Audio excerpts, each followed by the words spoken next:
Bonjour tout le monde. Nous voici arrivés au 7e et dernier épisode de notre feuilleton d'épouvante, le monstre sur le seuil. Allez, je vous fais pas languir plus longtemps. Oh si, tiens. Juste, rapidement, pour vous remercier, vous, de me suivre aussi régulièrement, de vous abonner et de faire parler de ma chaîne à droite à gauche.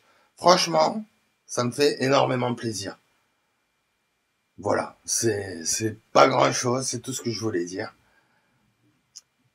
Et dès la semaine prochaine, parce que ça va pas s'arrêter comme ça, dès la semaine prochaine, je vous l'annonce tout de suite, on prend un nouveau départ avec une nouvelle histoire.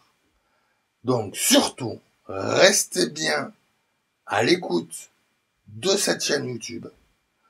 Abonnez-vous si ce n'est pas déjà fait. Et comme chaque mercredi, voici l'histoire. Allons-y et terminons le monstre sur le seuil.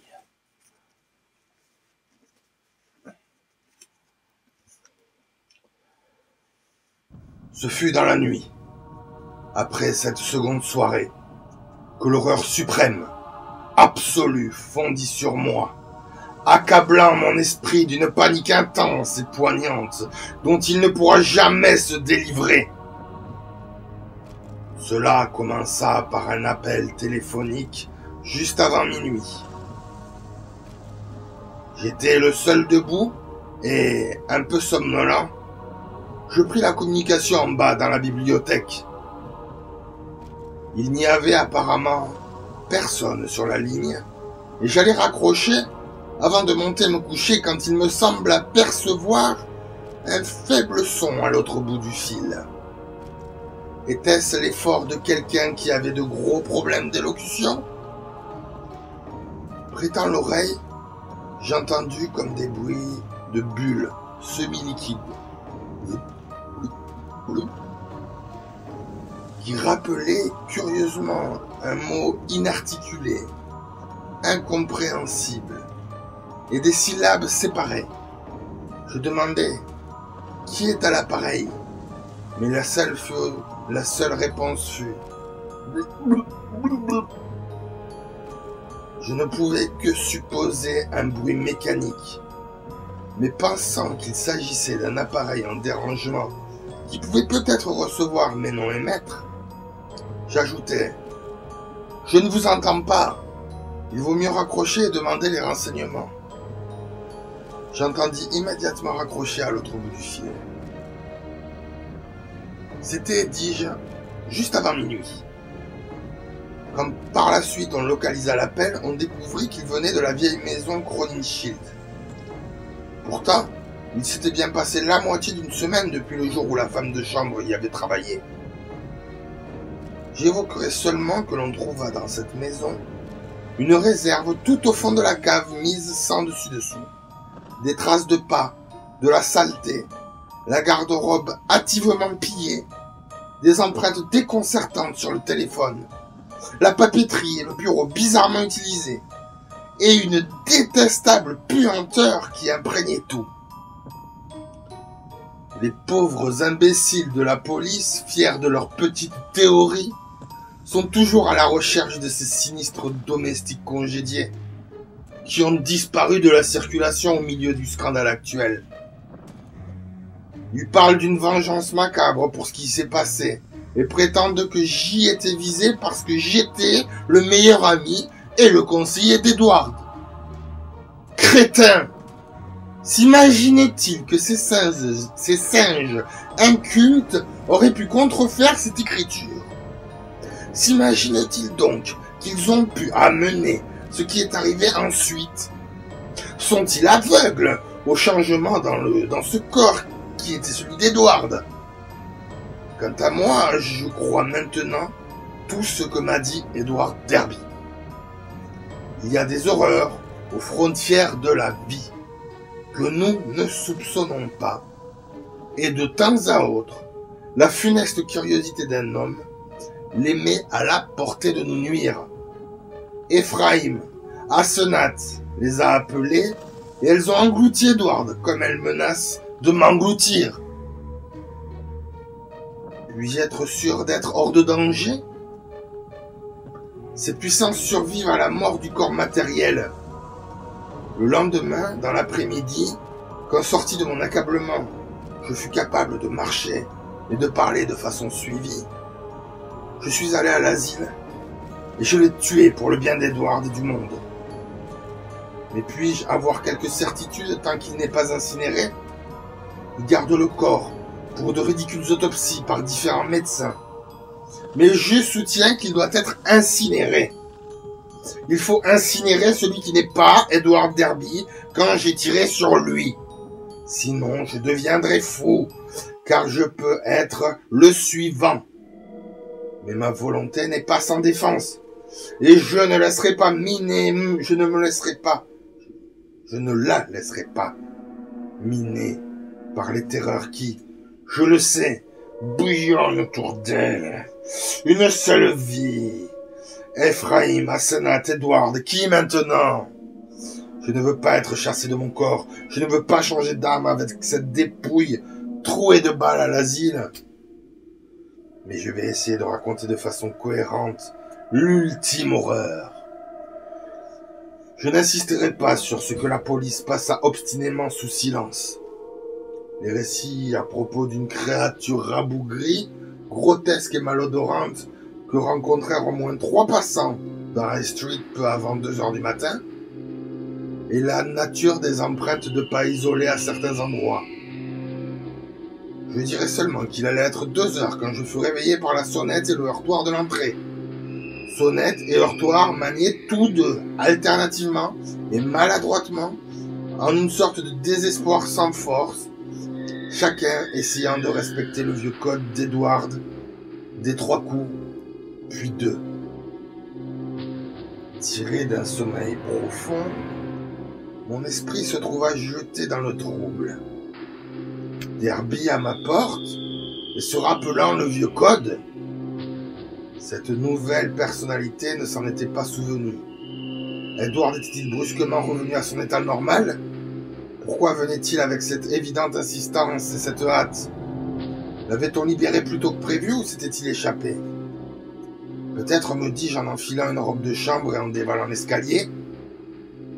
Le retour à son propre moi a-t-il déchaîné délire et violence, remettant en question sa sortie et le poussant en un élan désespéré vers la liberté?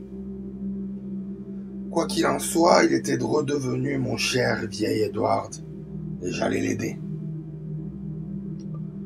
Lorsque j'ouvris la porte sur l'obscurité de la voûte d'orme, une bouffée de vent insupportablement fétide faillit me faire tomber à la renverse.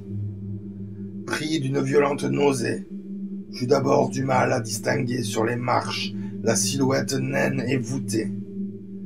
L'appel était d'Edward, mais quelle était cette infecte et misérable créature? Où Edward avait-il si vite disparu? Il sonnait encore une seconde avant que la porte ne s'ouvre.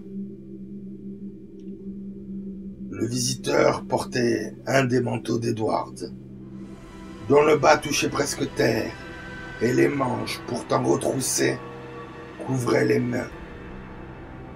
Il avait sur la tête un chapeau mou rabattu sur les yeux, tandis qu'un foulard de soie noire dissimulait le visage. Comme j'avançais vers lui d'un pas assuré, Il émit un son semi-liquide comme j'en avais entendu au téléphone. Bloup, bloup. Et me tendit une grande feuille de papier, couverte d'une écriture serrée et piquée au bout d'un long crayon. Entêté par la mortelle et inexplicable puanteur, je saisis ce papier et tentai de le lire à la lumière de l'entrée. À n'en pas douter, il était de la main d'Edward. Mais pourquoi avait-il écrit alors qu'il était assez prêt pour sonner? Et pourquoi cette écriture si maladroite, grossière et tremblante?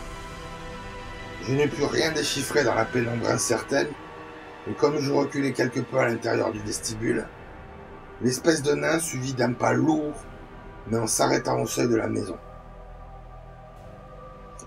L'odeur du singulier messager était vraiment effroyable, et j'espérais, ce me fut épargné, Dieu merci, que ma femme n'allait pas se réveiller et devoir l'affronter. Puis, tandis que je lisais la lettre, je sentis mes genoux se dérober sous moi, et tout devint noir. Quand je revins à moi, j'étais étendu sur le sol, tenant toujours le maudit papier dans les mains, paralysé de terreur. Voici ce qu'il disait. Dan, va à la maison de santé et tue ce monstre. Détruis-le. Ce n'est plus Edward Derby. Elle m'a eu, c'est Asenat, et elle est morte depuis 3 mois et demi. Je mentais quand j'ai dit qu'elle était partie. Je l'ai tuée, il le fallait. C'est arrivé tout d'un coup, mais nous étions seuls, et j'étais dans mon vrai corps. J'ai avisé un chandelier, et je lui ai fracassé la tête avec. Elle m'aurait eu pour de bon à la Toussaint. Je l'ai enterrée dans la dernière réserve, au fond de la cave, sous de vieilles caisses, et j'ai fait disparaître toutes les traces. Les domestiques se sont doutés de quelque chose le lendemain matin, mais ils détiennent de tels secrets qu'ils n'ont rien osé dire à la police. Je les ai congédiés, mais Dieu sait ce qu'ils feront, eux et les autres fanatiques. Pendant quelque temps, j'ai cru que tout irait bien. Puis j'ai senti ce tiraillement au cerveau. Je savais que c'était, j'aurais dû m'en souvenir, une âme comme la sienne, ou celle d'Ephraïm, mais qu'à demi détachée, et continue à vivre après la mort, tant que dure le corps. Elle s'emparait de moi, me faisait changer de corps avec elle, capturant mon corps et m'enfermant dans son cadavre à elle, enterré à la cave. Je savais ce qui allait se passer. C'est pourquoi j'ai craqué. Il a fallu me mettre à l'asile. Alors c'est arrivé. Je me suis retrouvé, étouffant dans le noir, dans la carcasse pourrissante d'Asenat, en bas, à la cave, sous les caisses, où je l'avais mise. Et je savais qu'à la maison de santé, elle devait être dans mon corps, pour toujours, car la Toussaint était passée, et le sacrifice opéré même en son absence, avec toute sa raison, et prête à être relâchée, telle une menace sur le monde. Poussé par la force du désespoir, j'ai réussi, en dépit de tout, à me sortir de là. Je suis trop près de la fin pour pouvoir parler. J'ai été incapable de téléphoner, mais je peux encore écrire. Je m'arrangerai d'une manière ou d'une autre pour te porter ce dernier message. Ultime mise en garde. Tue ce démon si tu tiens à la paix et au bien-être du monde. Veille à ce qu'il soit incinéré. Sinon il revivra sans fin, passant à jamais d'un corps à un autre. Je ne saurais te dire ce qu'il fera. Garde-toi de la magie noire, Dan, c'est l'affaire du diable. Adieu. Tu as été un véritable ami. Raconte aux policiers ce qu'ils voudront bien croire. Et je suis terriblement désolé de te mettre tout cela sur les bras. Je serai bientôt en paix, car cette clope ne tiendra pas longtemps. J'espère que tu pourras me lire. Et tue ce monstre. Tue-le. À toi, Ed.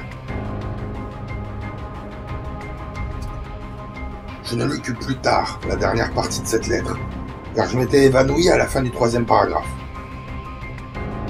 Je m'évanouillais de nouveau quand je vis et sentis la masse informe étalé sur le seuil où l'air chaud l'avait atteinte. Il n'y aurait plus jamais pour le messager ni mouvement, ni conscience. Le maître d'hôtel, plus endurci que moi, ne s'évanouit pas en voyant le matin ce qui l'attendait dans le hall. Il téléphona à la police. Quand elle arriva, on m'avait porté en haut sur mon lit, mais le reste était toujours là, où il s'était effondré dans la nuit. Les hommes se bouchèrent le nez avec leurs mouchoirs. Ce qu'ils découvrirent finalement, à l'intérieur des vêtements disparates d'Edward, ce fut une horreur quasi déliquescente.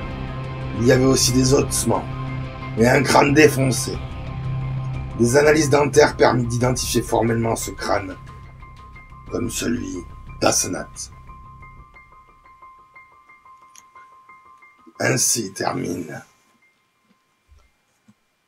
notre histoire du monstre sur le seuil. Dès la semaine prochaine, dès mercredi prochain, je vous donne rendez-vous pour une nouvelle histoire.